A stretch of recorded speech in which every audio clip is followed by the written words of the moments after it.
Forgive the silence, Margaret. I think my family is afraid that they died in the accident and now we enter heaven. Coming up, you'll be in podcast heaven as you listen to our film and food review of the 2014 movie The 100-Foot Journey.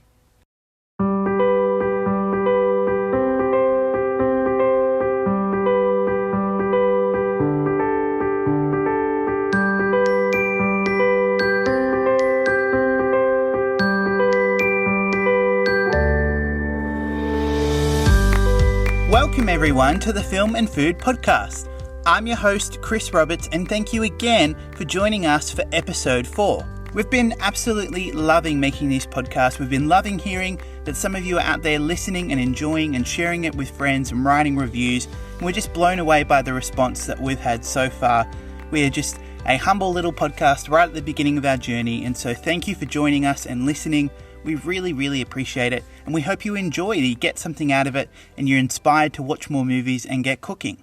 So, we are back this week with another film and food review, and if this is your first time on the podcast, let me quickly explain what that means. We review a film for both its culinary and its cinematic quality, and we do this in 3 different segments.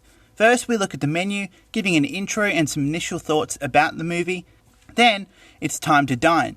This is where we dive into the meat of the film, as it were, giving our full review and giving our deep insights on the themes and the characters and every single bit about the movie. We do this in 3 parts. We start with our highlights. We always start with the positive here at the Film and Food Podcast, so we give our highlights of the movie. Then we give our favourite film moments, and then we give our favourite food moments before we give you our film-inspired recipe of the week. This is where we give you a recipe based off the film for you to try at home. Then we wrap things up in a bow and we give our compliments to the chef. This is where we give our concluding thoughts and ratings. Every film and food review, I have a guest on the podcast, and I'm excited to say that my lovely wife Bethany is back again 2 episodes in a row to share her insights with us on this week's film.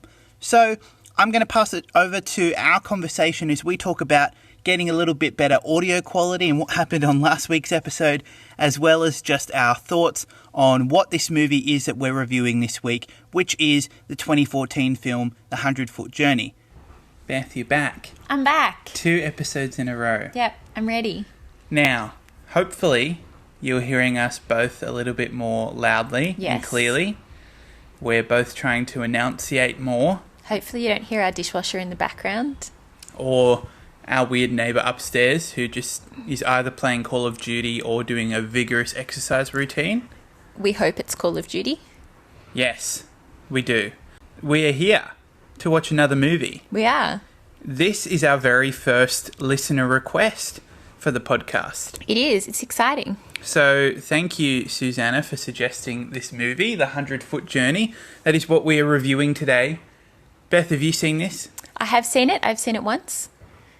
What did I you... remember it was good. I can't remember too much about it. Okay, so you're going in fairly blind. I haven't seen this movie either. Yeah, I can't remember too much. Apart from that, yes, there is good food and there is Helen Mirren and, I believe they live on houses across the street. But okay. I can't remember much more than that. Sounds good. As long as it's good food, good film, that's what we're about. It'll be good. Yes, so obviously before we were referring to last episode, there's a couple of moments where our voices faded out into the distance. Into the background. Yes, that was awkward. I think we're starting our recording a little bit earlier this time because I think, Beth, you're a little bit sleepy. Yeah, I did end up with my head at the wrong side of the couch, falling asleep, and was awakened to give my review of the podcast, but didn't actually move any closer to the microphone. Yeah, so hopefully you get another amazing episode with our voices nice and loud and clear. Yes, a bit closer to the mic, a bit more awake. But thanks for sticking with us. We're having lots of fun. I hope you're enjoying it. We're enjoying it. We're loving it. It's awesome. So, I've got a new mic coming on the way. First ever proper podcasting mic. That'll be good. So that will be good. Up the quality a little bit. For your listening pleasure. Yeah. We're going to, we've This will be 3 movies in a row that are somewhat set in Paris, I believe. Yeah, French. Which, I mean, they lead the way in cooking. So Controversial. Well, You'll find out. Okay, yeah, well, maybe that's the plot of the movie. Amazing. But yeah, we'll watch other things. Other guests will come, but... More recommendations, please. Yeah, please. Want to be a guest, please get in touch. Or I will come and get in touch with you if I know who you are. Let's get into it. Let's do it. So, this is our film and food review of the 2014 film, The 100-Foot Journey. Let's look at the menu. Released in 2014, The 100-Foot Journey is directed by Swedish director Lasse Hallström and written by Stephen Knight.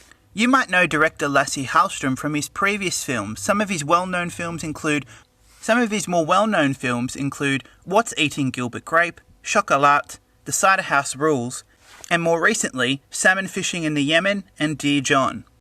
The film stars a wide cast including Helen Mirren, Om Puri, Manish Dayal, Charlotte Le Bon, Amit Shah, and Farzana Douala Alahe. The plot is as follows. After tragedy befalls the Kadam family in India, they leave for France, where they open a restaurant directly across the road from Madame Mallory's Michelin-starred restaurant. Well, there is a distance of 100 feet. The film follows the rivalry and relationship between the two restaurants and the two very different and distinct cultures clashing in that small French town. Well, we mentioned this at the end of our last episode, our film and food review of Julie and Julia, so if you haven't checked that out, go and do so, plus our first episode on Ratatouille and our second episode on my top 10 films of 2019. But we mentioned that this is in fact a listener request. Susanna Hoffman requested this via Instagram, this movie, The 100-Foot Journey, for us to review, and so we're very excited to say that this is our first listener-requested episode of the podcast. So, what does this mean? It means that we want more requests. You can get in touch with us via our email, which is fans@filmandfoodpodcast.com, or on any of our social media sites, Facebook, Twitter, Instagram. We would be so thrilled to hear from you, and we are really up for anything to review on this podcast. So, please give us your recommendations, give us your thoughts.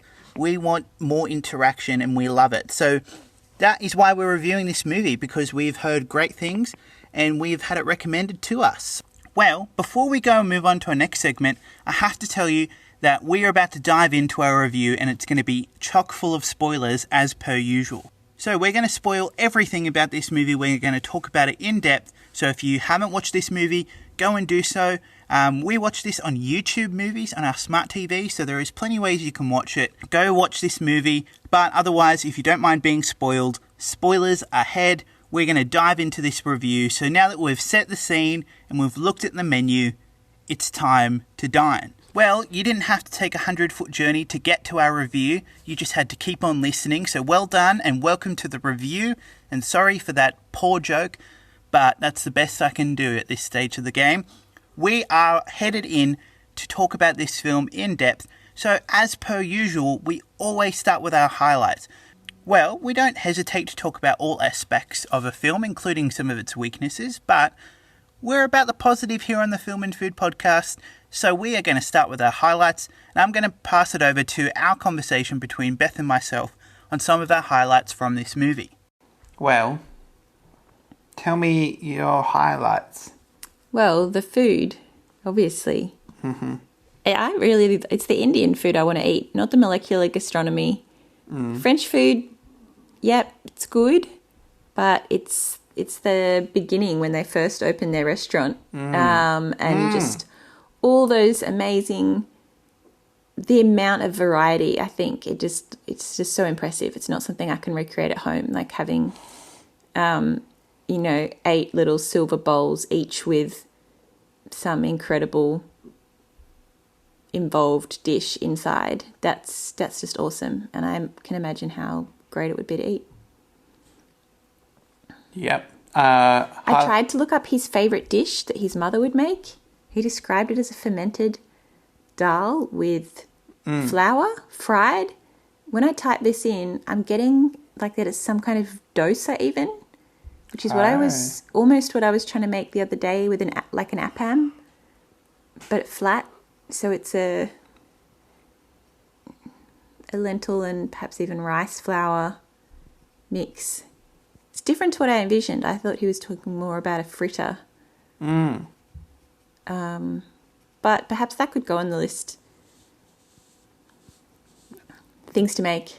I don't know. I guess if it was one of those memories. Yeah, for sure. I'm not going to make the sea urchin. No, definitely not.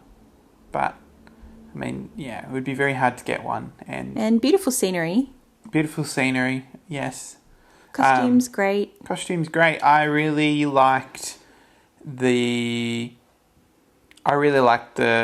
rivalry scenes. I thought those were fun. Like the little montage of them. You know, she's saying that their chickens aren't vaccinated, and he's saying they are vaccinated, and they're tit for tat. What's it? Tick for tack? Tit for tat, yeah. Yeah, they're going back and forwards, trying to get each other.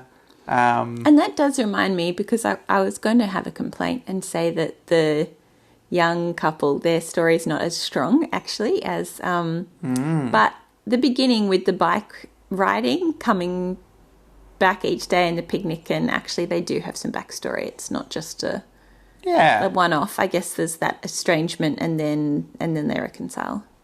But they did have some build in there. I'd just forgotten about it. They did have a bit of build in there, yeah. Well, that is a lot of great highlights already, but I just want to talk about a couple more. One of my highlights of this movie is just the fun, unique, different characters that only show up for a couple of scenes but really make an impact. One of them for me is the mayor of the town. We only see the mayor of the town in a couple of scenes, usually when he's dealing with the complaints or talking to Madame Mallory or Papa about their restaurants and their feud between the two restaurants that are 100 feet apart. Whenever we see him, he's eating food and being admonished by his wife, being given death stares, or being criticised by his wife for eating so much. And so, listen as I reflect on that. The inspector. The mayor, I think. He's the mayor, because he just loves to eat. But then his wife just admonishes him with looks. Because he's like, what was it the other time he was eating right after breakfast? Yeah, you just ate. What a man. He can come on the podcast if he was a real person. We'll invite him. Okay, so the mayor, The mayor. I love the mayor. He's he hasn't had lines for a while. But he's just in this shot, eating something, being chastised by his wife. Incredible. The poor man. He's amazing. So I always had a giggle every time he showed up in this movie. Another of my favourite little characters is one of the chefs in Madame Mallory's restaurant, whose only 2 scenes that he gets a speaking line is him walking in late. And so I thought that was hilarious, and Beth and I had a funny conversation about how he must have auditioned to get that role. Is that guy cast? The one chef movie who's walked in 2 or 3 times is late. That's just his character. That's just his character. Just the late guy. Imagine that. Imagine we'll going... see what he comes up in as the credits. Is he late chef? Yeah, that would be amazing. But imagine going to the audition for late chef. I hope he was late to his audition. Exactly. If you turned up early to your audition, you'd be like, you're fired. You're not getting the role. You're meant to be late. You just got to practice, the whole little shrugging, oh, I'm sorry I'm late. Amazing. So I love those little details like that in a film. Little characters that could have been so easily run-of-the-mill and you would have never noticed them. They give them little flourishes of personality and little details that make the audience chuckle and just make that film a little bit richer. Just like a little herb or a spice on a dish. It's just a little sprinkling of some extra quirky characters. I'm always a big fan. So that was a little highlight for me, I also loved a couple of food scenes that linked back to some of our previous episodes. So we saw another amazingly cooked fish in this movie that helped us flash back to watching the amazing deboned fish in Julie and Julia. Talk about a good looking fish. Beautiful. It's on a bed of dal, perhaps, and it's a beautiful whole fish and just looks gorgeous.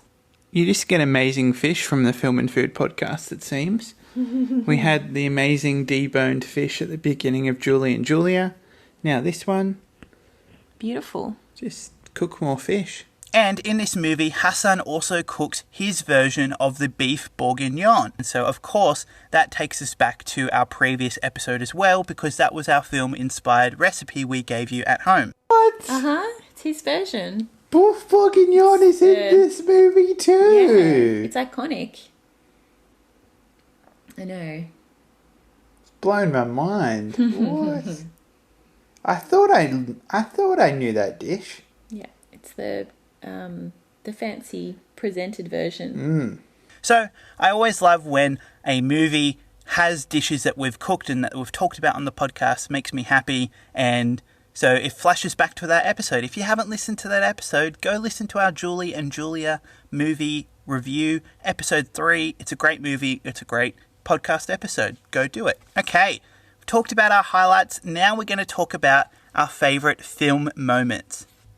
So, the 100-Foot Journey is exactly what the title says it is.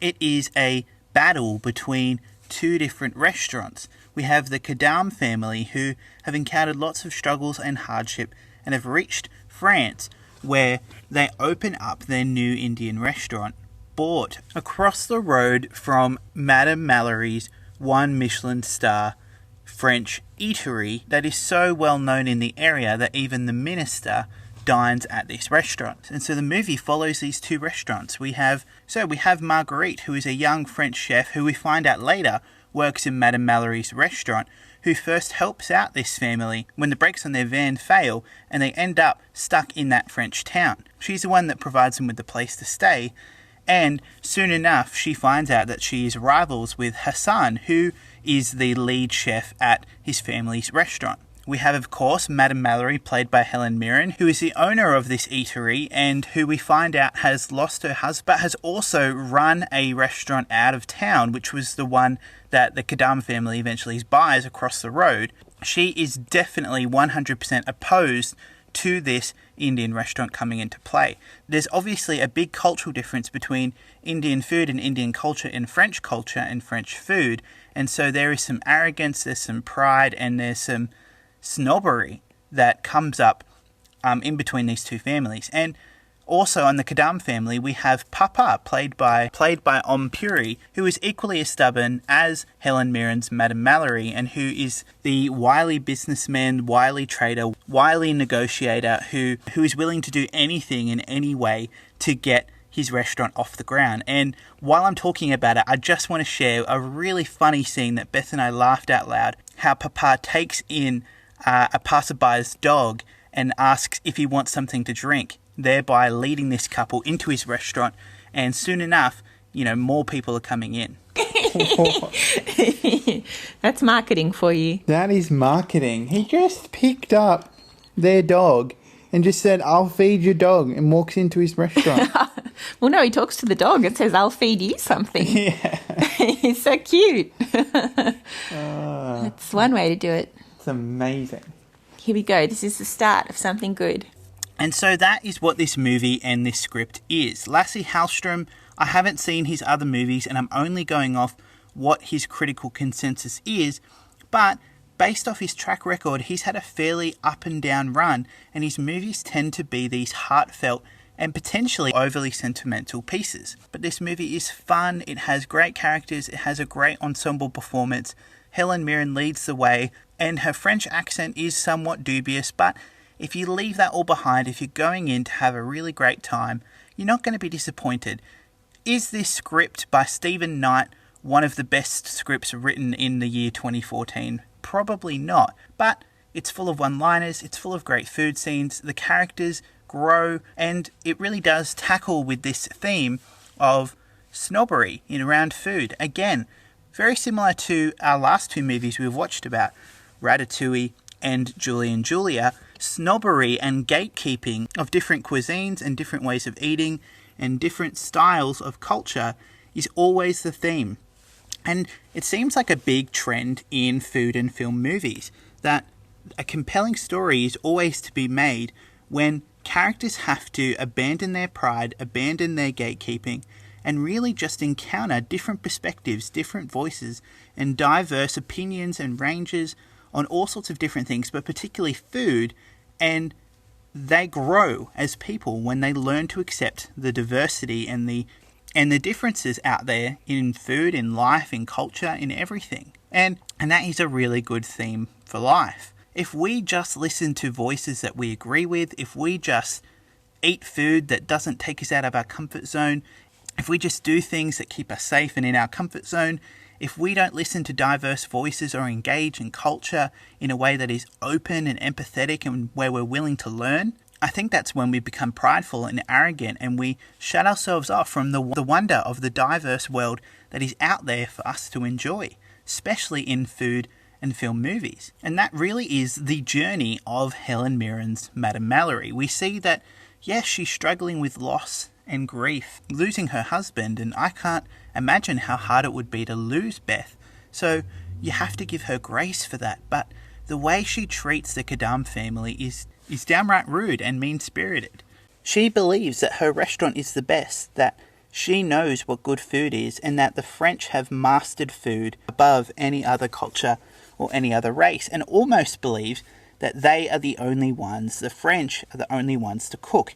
And we have this distinct battle between the two different restaurants as the music at the Kadam family restaurant clashes with the quiet, almost sterile environment of Madame Mallory's restaurant. The contrast between Abundance, festivity. abundance and festivity of the Maison Mumbai with its, multiple jars of spices and dipping breads and All the little dishes. And then you go to Helen Mirren's French restaurant and what it was like 4 dots on a plate. Yeah, a little blob of green stuff.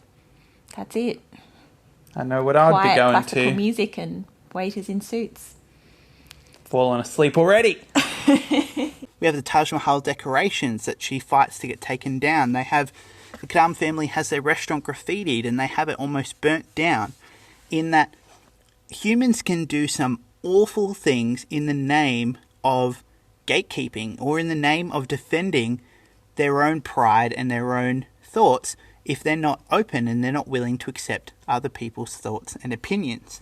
And admittedly, Papa Gadam, the papa of the family, I love his character. He's one of my favourite characters in the whole movie. The dad's my favourite character. Yeah, he's a legend. I'm a big fan. But I just love his stubborn ways, the way he fights for his family, the way he's willing to do anything unapologetically to get his family ahead. And admittedly, both families, we follow the Kadam family, and so we're rooting for them, obviously, to have their restaurant have success in this French town and beat Madame Mallory's restaurant. But it is a successful part of the screenplay that as we go along, we develop empathy and understanding as the characters do on different sides. That the 100-foot journey, the 30 metres between the two restaurants, does not become a journey anymore. At the beginning of the movie, that 100 feet feels like 100 miles. The differences in culture, the differences in opinion, the gatekeepingness, every single thing was keeping these two restaurants apart. They were fighting. They were not happy that they were in each other's way. And Madame Mallory even goes the way to say on their opening night that, a customer says to her, "Is there a wedding happening or a party happening across the road?" And she says, "No, a funeral, a death of good taste." And that is just a reflection of how she first views the Kadam family and how she views the restaurant that they're opening. And so it is a good thing to remember is that a human's natural reaction to something different is to say it's bad, it's uncomfortable, it's out of my realm of understanding, and so I don't like it. I'm not willing to change, I'm not willing to accept that something different could be as good or even better as what I do or as what I'm used to. And this is why the Film and Food podcast exists. We believe that through watching movies, through cooking good food and encountering the diverse world of movies, the diverse stories, the diverse food, just the diverse people out there in the world, we can develop empathy and love and become a human race that is more united rather than divided. And by the end of the movie, all of the characters have had a growth journey. While there's some really great themes, some really great characters, some really quirky, fun side characters, as I've already mentioned in the script, I think it still has its flaws, fortunately. I think that sometimes pacing is a little bit choppy when it comes to Hassan's storyline, which I really love. Hassan is the very, very, very talented chef of the Kadam family who, through meeting Marguerite, encounters French cooking. He gets a Michelin star book. He learns how to cook French sauces to impress Marguerite, and eventually cooks an omelette for Madame Mallory to get a job in her French eatery. And through that job in the French eatery is able to bring some of his Indian cooking style flair into the French dishes, and brings Madame Mallory her second Michelin star, the star she's been waiting so many years for, in 1 year. That's how good of a chef he is. And so we're understanding his storyline. He's adapting, he's learning French cuisine, and he's incorporating Indian cuisine into that. This beautiful mix of two different cultures coming together, which perfectly matches the themes of the movie. But it seems like Hassan's storyline was only fleshed out about 2/3 the way through. He becomes this amazing chef, and he is launched into superstardom after getting that Michelin star. He goes and works in this hyper-creative, hyper-innovative, almost scientific food restaurant. The ones that create food experiences out of test tubes and with different gases and nitric acids and all the kind of crazy things that people were looking for in France, in these almost postmodernism restaurants that explore science and explore different food creations. And he does an amazing job. He becomes this amazing, brilliant, lauded chef, but he almost loses where he comes from. He loses his connection with Marguerite. He loses his connection with his family. He becomes puffed up with pride, and it takes a simple Indian dish made by one of his co-workers to remind him, to bring him to tears and remind him of his mother who taught him all of the different recipes, all of the different ways that he cooks, everything he learnt from his mother, and reminds him that, maybe this isn't for him. Maybe this is not his purpose to go and work in this crazy restaurant, but instead to work together with someone he loves back in the town they're from. And so I think that this storyline is somewhat weak. Pacing is thrown right off. We don't really understand some of Hassan's motivation, and it takes up a big portion of the last third of the movie. And the ending with Hassan is somewhat interesting. I was really rooting for Hassan to come back and work for his father's restaurant, to work for his Indian restaurant again, to find his roots. Instead, he joins Marguerite on a business venture to become the owners of Madame Mallory's French eatery. And I do understand that, yes, this is now a mix, a blend of Indian and French cooking that will be served in this eatery, but I just can't help but feel like there was something slightly off about the ending. Regardless, to say all these things is not to say that I had a bad time. I'm just saying that as I reflected a little bit deeper, as I thought more, some of those things didn't work as well as the other parts of the movie. I think one of the best parts of the movie, probably the second act, is the best part of the movie for me, when we see the rivalry between Madame Mallory's restaurant and the Kadam family restaurant, the 100-foot journey, as Madame Mallory gets their menu and buys all of the ingredients that they need so that they have to travel 50 miles to get all their ingredients for when they open. And then we see that Papa does the same thing, buying all the pigeons so that Madame Mallory isn't able to serve pigeon for the minister, which is the minister's dish that he orders every single time. And so the ensuing antics of the two restaurants as they fight and are petty to each other and do whatever they can to tear each other down is where the screenplay really fires and crackles and pops, and you are just drawn in and you're really invested into the story. And Hassan's storyline, who is the most open of all the members, balances out that pettiness and brings in that empathetic, open, learning attitude. And so we can kind of manage both. We can manage the openness and the empathy that weaves in the storyline, as well as the petty antics, which we love to watch. So I love the second act. I think director Lasse Hallström uses great montage here. However, I do think the editing is pretty choppy, and want to do a little segment, and this is done in very good taste. I really enjoyed this movie. I have to put that out there, but I did find that I did want to have a little segment called movie tropes, and there are two really funny movie tropes that happen in this movie that are great. A movie trope is a trope because it works super well, and so it's not a critique on the movie, it's just a funny thing. And I don't know why movies keep choosing to do these exact same things, but these are when Hassan throws rocks onto Marguerite's window to get her attention in the middle of the night. That is a trope we've seen before. And when they unite in the rain and express their love to each other, Hassan and Marguerite, which again is another funny movie trope. So listen to us discuss these. Movie trope time. Throwing rocks at a window to try and get the attention of your loved one. It's got to be up there, right? It's got to be. It's a classic. It's almost like you can't go ahead and have a relationship unless you've Is it thrown love rocks. if there are no rocks on the window pane? I don't know. You better get out there and throw some rocks, babe. Yeah, I haven't done that yet. Don't know if the neighbours would like that. You better have good aim. Trope number 2. Romantic plea In the rain? in the rain.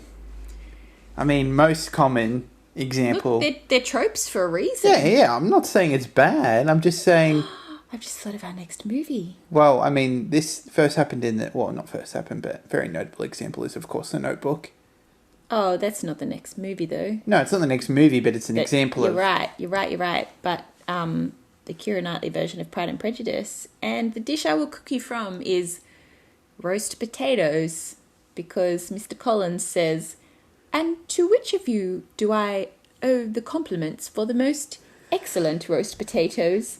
And the mother says, "Mr. Collins, we are perfectly able to keep a cook."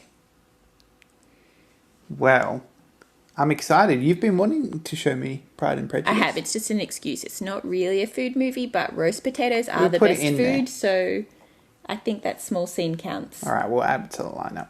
So, just like a cooking experience in Beth and I's household, the 100-foot journey is delightful, it's funny, it's engaging, it's warm, it has great themes, but it is a little bit messy. It has a few little cliches and sometimes the pacing is off. But if you're in for a really great movie night, you're in for a light, enjoyable, heartwarming movie that speaks to the power of being open and empathetic and accepting of different cultures and finding talent in places we wouldn't expect, broadening your horizons and becoming a better human being and enjoying culture from every single source and not writing off other people from the way they look or where they're from or any single aspect about them, then this is a movie for you. Both Beth and I had a really great time watching this.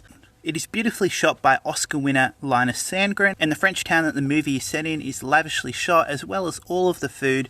The music is by Oscar-winning A.R. Rahman and has this beautiful piano melody that weaves through and turns into guitar and is upbeat and slowed down and weaved in perfectly as the movie ebbs and flows.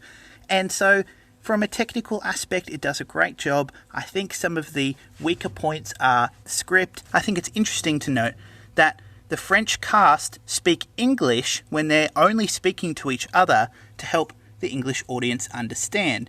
And it's a bit confusing to work out where they're going with this, because sometimes the French cast will speak French and they'll allow a person to translate into English when it's suitable for the plot and suitable to help the Kadam family. It just feels a little bit strange and a little bit whitewashed. It's a bit random how they have all the French people speaking English to each other. Yeah, I mean, It is helpful, but it maybe is helpful, subtitled but would have like been cool. it makes sense when Margaret's talking to Yeah, the family. the That's their family common and she's language. switching between French and and English. But yeah, if the chefs are talking to themselves, Yeah, they're not talking in it's English. a bit uncanny. But anyway, I would have liked if they would have stuck to just French with subtitles or a mixture of both, but that is a little bit messy as well. However, I don't mind mess. I'm a messy chef myself, and I'm sometimes a messy person, and so mess is not necessarily bad. This is a great movie. It's a little bit messy, but if that's its only flaw, it's doing a really good job. The characters, the plot line, the battle between the two restaurants is enough to keep you engaged, to keep you watching, and to keep you rooting for the characters, and also helping you to grow and empathize and understand that it's never great to judge a book by its cover, and that in life we should always be lifelong learners who are willing to have open minds open hearts and to be empathetic and understanding to all people and to engage in all cultures and not write them off based on our own prejudices, pride, or arrogance.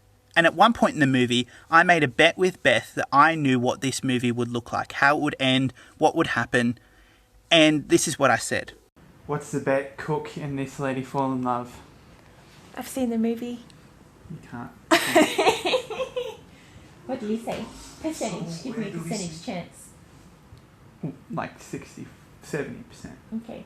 They both work at different restaurants, Marguerite and two characters, one working in the Indian restaurant, one working in Helen Mirren's restaurant, and then they're going to meet, and they've already met. Now they've worked out that they work on opposing restaurants, and the relationship is going to develop and reach its critical point, working out whether their love or whether their rivalry comes.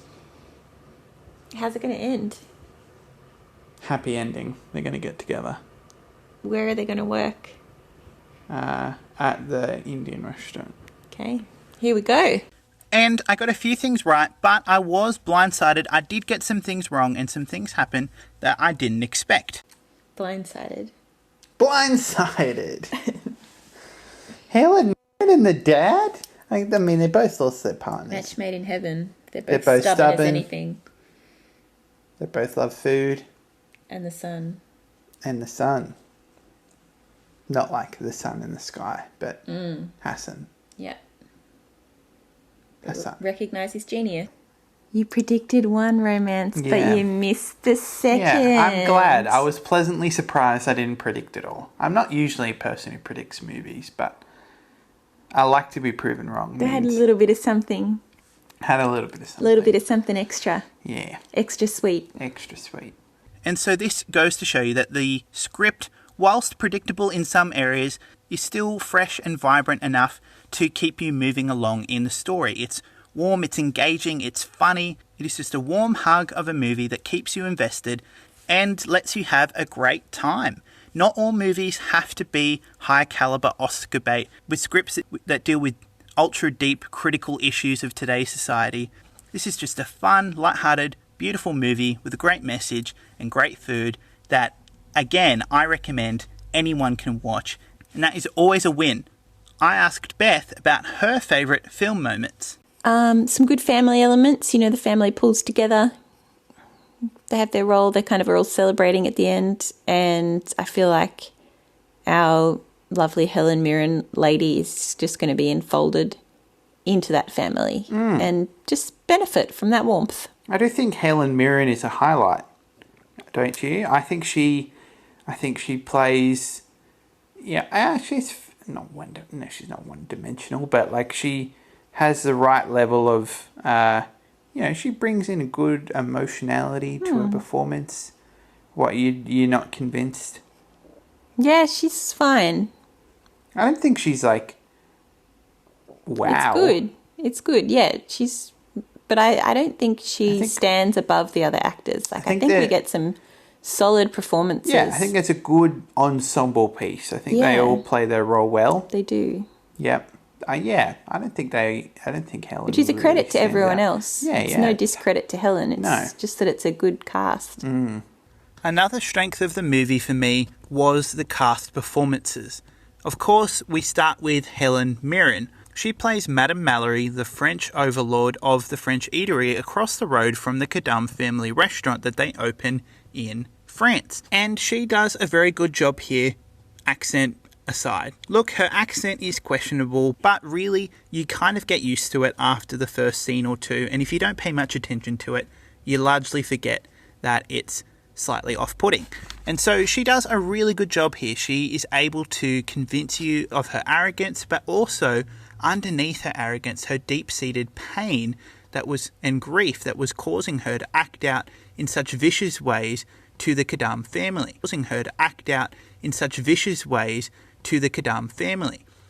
Some of her vicious moments obviously include buying all of the ingredients that the Kadam family needs for their opening night's menu, as well as throwing Hassan's dish into the bin. Hassan had created the same dish that they make at Madame Mallory's restaurant for the esteemed minister who comes to visit using pigeon, and as he presents it to the restaurant, Madame Mallory tries it, and it is known that if she tries something, she can taste whether a chef has it or not in one bite.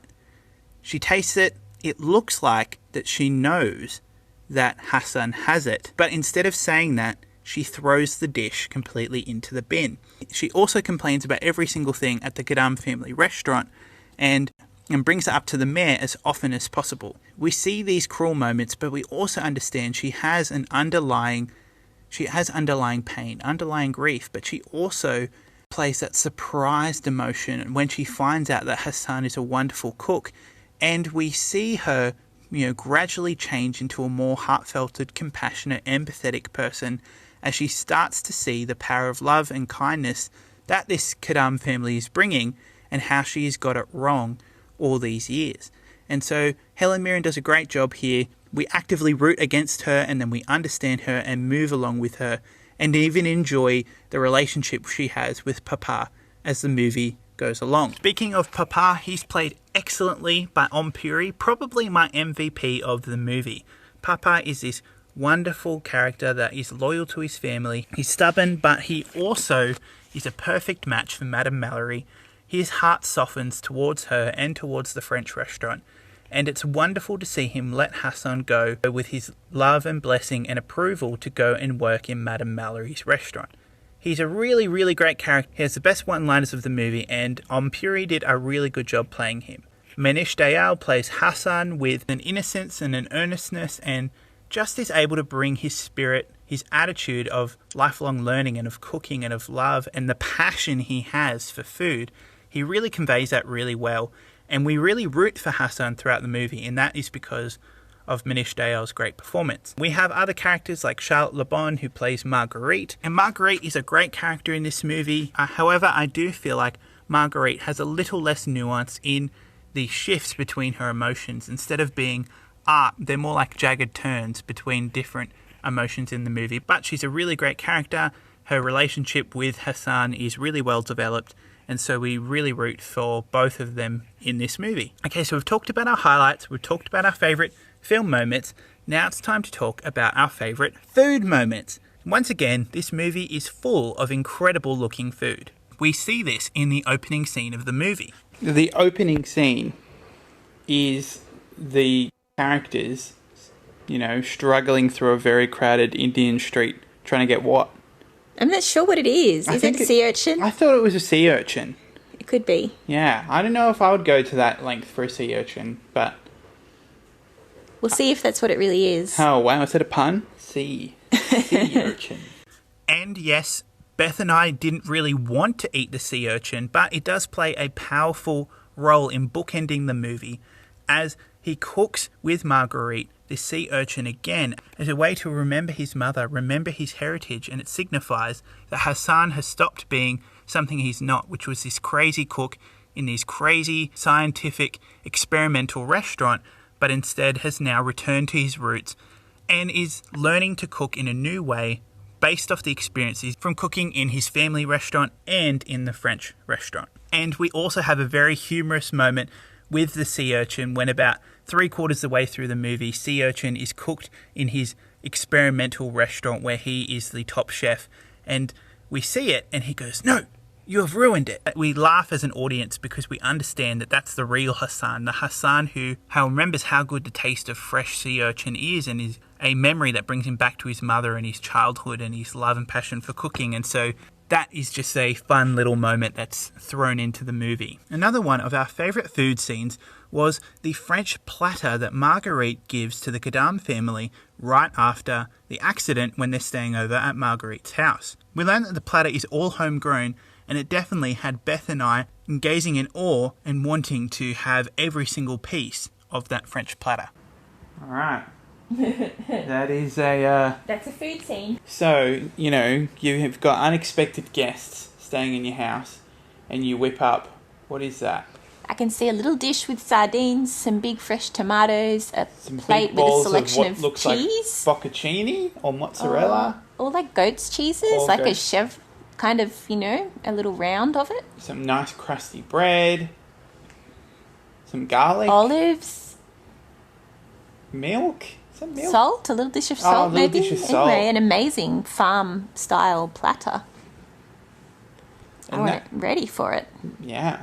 Of course, in the first third of the movie, we see an incredible array of Indian cooking. We see the restaurant at the beginning where Hassan and his mother are learning to cook together. We see Hassan cooking an incredible looking Indian barbecue. It's probably not a barbecue, but that's the best word I could think of it, with all sorts of crayfish and seafood and delicious looking curries and all sorts of dishes in their Heathrow home, where a plane flies by and blows over his shelter, putting rain all over his food. Obviously not the best cooking location, but we admire Hassan's commitment to cooking amazing food. We have the scene where Hassan prepares all 5 of the basic French sauces to impress Marguerite, and of course everybody wanted to try all 5 of those delicious looking sauces. And we also have the omelette. Earlier in the movie we find out from Marguerite that the way Madame Mallory hires her chefs is not through an interview, but she asks the chef to make an omelette. And Madame Mallory takes one bite of the omelette and she can tell whether the chef has got it or hasn't got it from one bite of an omelette. And we have Hassan with hands that are burnt from French people that have come in and burned down their restaurant. And so we see a beautiful moment where Hassan and Madame Mallory work together to create this beautiful, inspired and different omelette that has touches of French cooking and touches of Indian cooking inspired and weaved into it. And we see that Madame Mallory tastes this omelette and sits right up. She has tasted something incredible and she knows that Hassan has got it. Of course, I already mentioned that we have the amazing looking fish, we have the beef bourguignon, we have so many different kitchen scenes throughout the movie with all sorts of dishes being prepared that make one extremely hungry. This is a movie to not watch if you don't have any food in the house, because it will leave you hungry and wanting to make incredible good food, which is a key feature and key aspect of any good film and food movie. Doesn't make you want to cook yummy food and eat yummy food, well then that is a success in my books. We have many scenes of our characters going into the markets, fishing, going and picking and grazing in the fields for mushrooms and red currants. And as you know from last review of Julie and Julia, I just love those scenes because that is one of the key fun parts of being a chef, of being a foodie, is going and finding incredible ingredients, because that is one of my philosophies of food. Good ingredients. Honestly, you can take your cooking from good to great by picking quality fresh ingredients. It goes so far to making your dishes come to life, and it is also so fun to go and find that perfect mushroom or that perfect fish or whatever it is. That is just one of the joys of cooking, and I love seeing it portrayed on screen in this movie. There are even 2 scenes in this movie where our characters cry after tasting a dish. And so I had to ask Beth whether she had ever cried after eating food before. Have you ever had a dish that has made you cry? I don't think so. No, I don't think so. Apart from an excessive amount of onions. Yeah, we've talked about that already. No need to revisit. No. No, I've never had food that has made me cry because of how good it is. Something to aim for. Yeah, I mean, when we have gnocchi, I'm just like... Bliss. Bliss. I'm not really crying. No. Anyway. Maybe if you'd been without gnocchi for a long time and then you got it again, you'd have tears of relief. I think so. I'm not willing to undertake that experiment, though. No. Regular gnocchi. Need regular gnocchi. A large part of this movie is also about the Michelin stars. Madame Mallory's restaurant has 1 Michelin star, and her life work up until now has been devoted to getting this restaurant another Michelin star. And this has led to an amazing scene when we first see Madame Mallory's restaurant, and she comes in with a piece of asparagus wrapped in a handkerchief. She calls the chefs together and she removes the asparagus from her handkerchief, and the asparagus droops down, sad and deflated. And she says, "This asparagus was served in our restaurant last night. We do not want asparagus that looks like a tired marriage, but we want it to be like a passionate affair." And so we see how much passion and love and desire she has to get these Michelin stars. And Beth had a very interesting story about the origins of Michelin stars that we weren't sure was true. I'm pretty sure the book was published by, originally, I don't know if it still is, the people who make Michelin tires. Because the idea is you drive around in your car to go to these really amazing restaurants. Look it up and see if it's a myth or not. I don't know. I'm just putting it out there. Well, you've just blown my mind if that's true. The chubby Michelin man is behind the Michelin stars. That's crazy. It seems wrong, but it also seems right. Well, he obviously likes food. Get ready for the fact check. 3, 2, 1. That's for me to come in and fact check in, yeah. Gotcha. But now you're going to leave that part in. And so, yes, I've done the research. The Michelin stars does indeed come from the French tire company Michelin, who has the Michelin Man as their logo. So, how it happened, in 1900 there were fewer than 3,000 cars on the roads of France. To increase the demand for cars and car tires, two car tire manufacturers, brothers Edouard and André Michelin, published a guide for French motorists, which was called the Michelin Guide. During World War I, the publication of the guide was suspended, and after the war, the Michelin Guide was revised and changed to include different categories, including restaurants by specific categories, hotel listings, and taking advertisements out of the guide. Then, in 1931, the guide began to award stars for fine dining establishments. The hierarchy was 0, 1, 2, and 3 stars that were introduced. 1 star was a very good restaurant in its category, 2 was excellent cooking, worth a detour, and 3 was exceptional cuisine, worth a special journey. So yes, the Michelin stars came from the Michelin Tire Company. How crazy is that? And in 2005, Michelin published its first American guide, and the stars have become one of the most distinct measures of quality recognized around the world for determining fine dining in a restaurant. This also led me to have a question myself. Can podcasts get Michelin stars? I don't know, babe. It was a joke.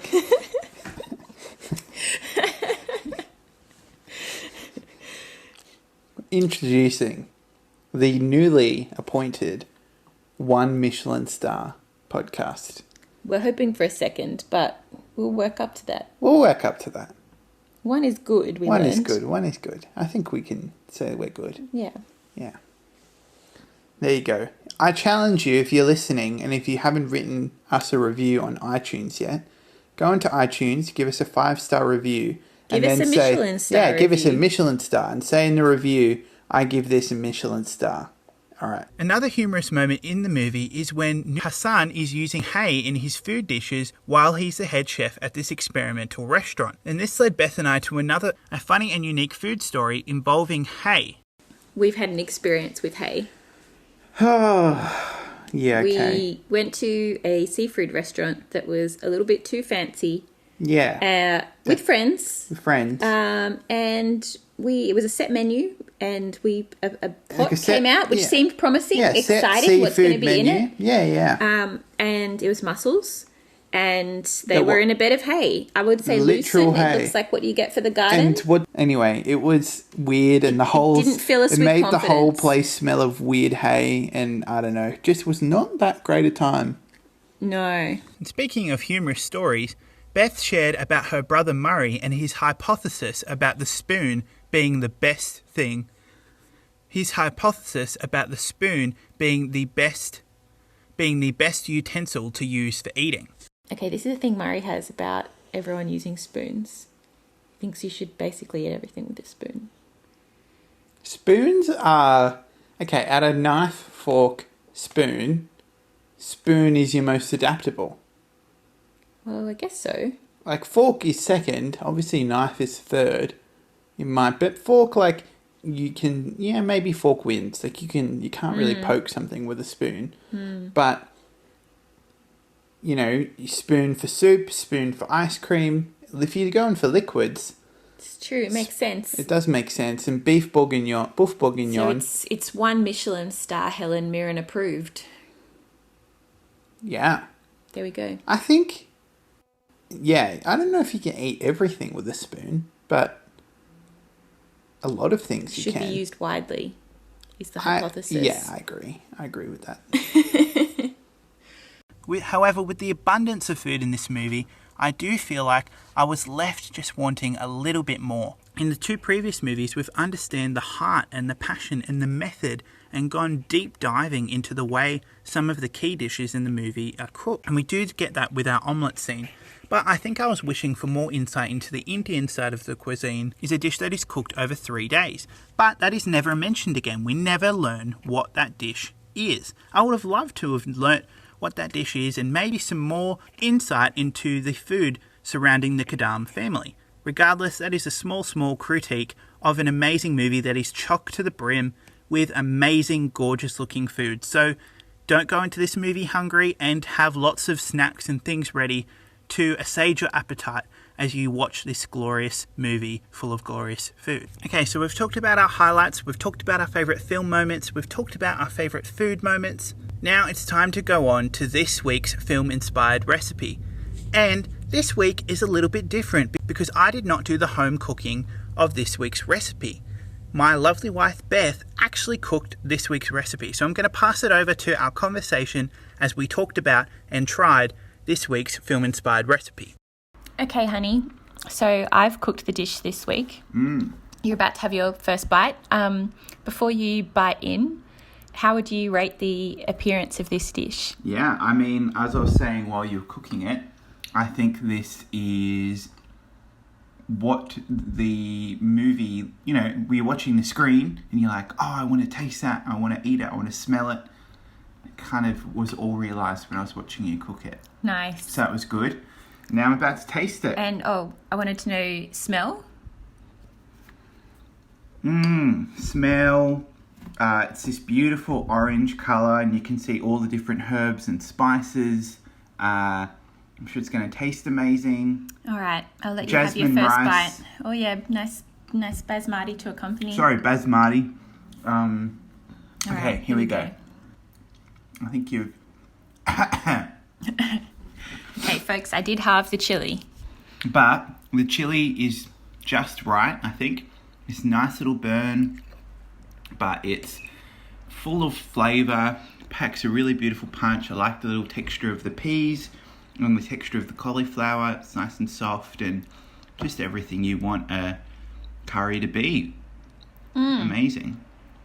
Yeah, I'm really happy with it. It's a good mix of like the sweetness from the tomatoes and You're better at spice talking and food than me. a subtlety with the little charred bits on the cauliflower. I really like that part of the recipe that you roast it first. And where did you find this recipe, babe? This great food blogger and recipe developer. Her name is Monika Gaudhan. She's an amazing Indian chef and recipe developer. She collects recipes from different places and from her childhood and family. She's a great chef in her own right, and she's now living in the UK and does some segments with Jamie Oliver. So I really enjoyed watching her on YouTube today, teaching Jamie how to cook butter chicken. So we might have to use her method for that as well at a chicken week. I love butter chicken. I think you'd really love this recipe. Anyway, she's awesome. I really enjoyed this recipe and I'm definitely going to be checking out her site more. Another strong contender for today, which I actually do have paneer cheese in our fridge for this reason, was a potato and paneer, like croquettes almost, like mash the potato, Yum. grate the cheese, mix it up into little balls, which you deep fry and serve in a tomato sauce. I was like, if this is like an Indian sort of gnocchi almost, as in like a, you know, basically a potato and cheese dumpling. That's so good. That's why I've got the paneer. Great. Well, So maybe there'll be a double feature. yeah, maybe you'll get a double. Who knows? But this one, if it's just this one, is amazing. Thank you so much for cooking.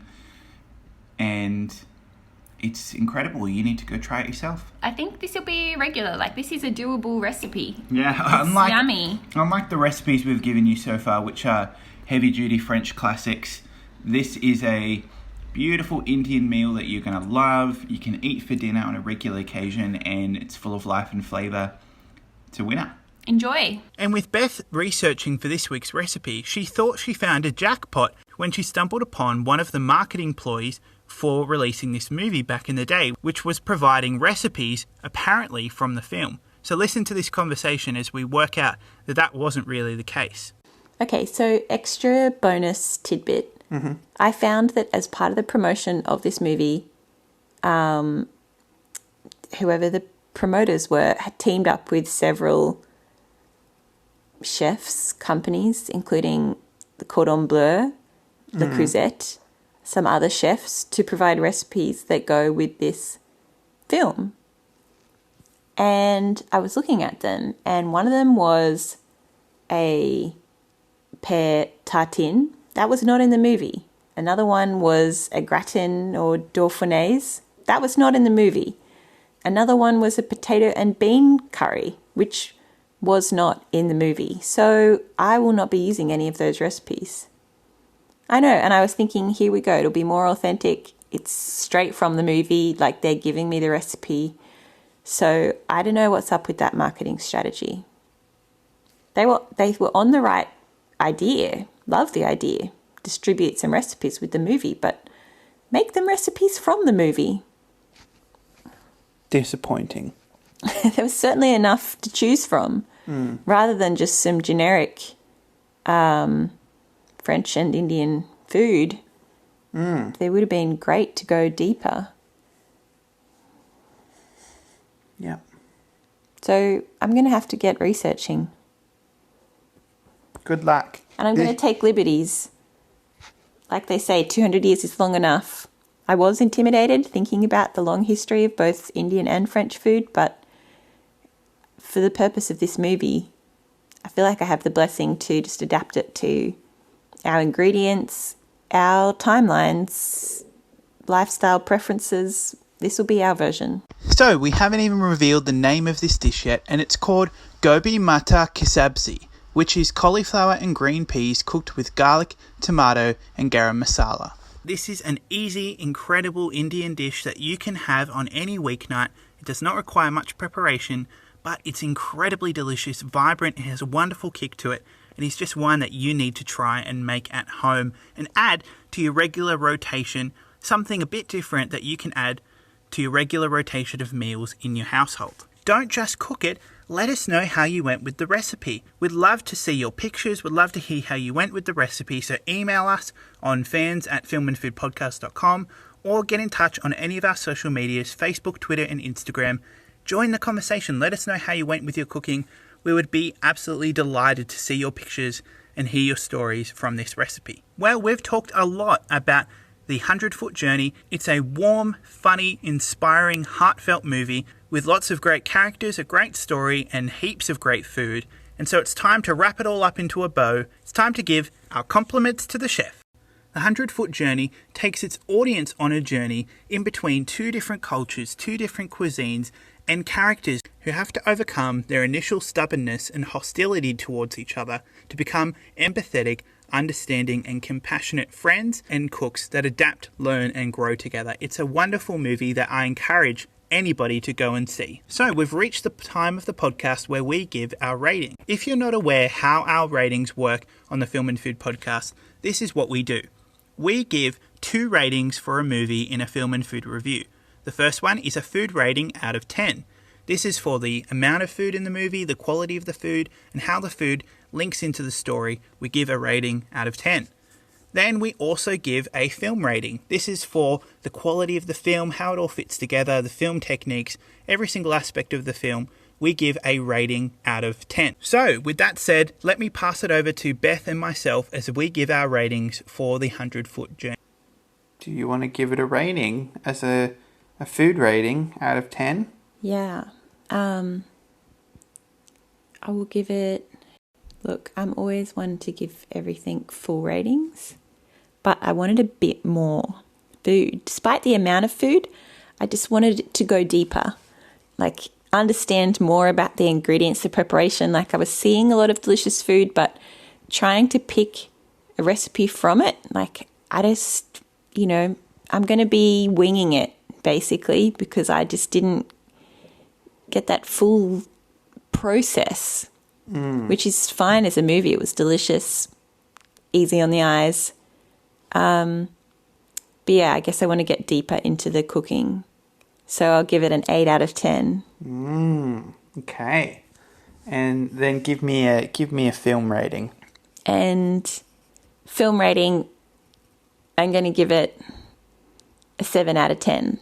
I love the scenery, very satisfying with the double romance, and I'll just, it loses a few points just for the slight elements of confusion and pacing, but overall a very enjoyable watch and would gladly watch again. Yeah, I think I tend to agree with you on the food rating, as in when I talk about what we give a 10 out of 10 for, we're not only talking about quantity of food, but we're talking about what the food means in the story. And I do feel like, there is lots of great food in the movie that we see visually, like we see all sorts of different yummy looking dishes. And there are some significant dishes, like, you do have the dish that bookmarks the beginning and the end. Actually, and the omelette making was quite impressive. And so we did see some cooking process. But I agree. The sauce making. So maybe I'll up it to a 9. All right, Beth has upped it to a 9. I think I'm going to settle on, I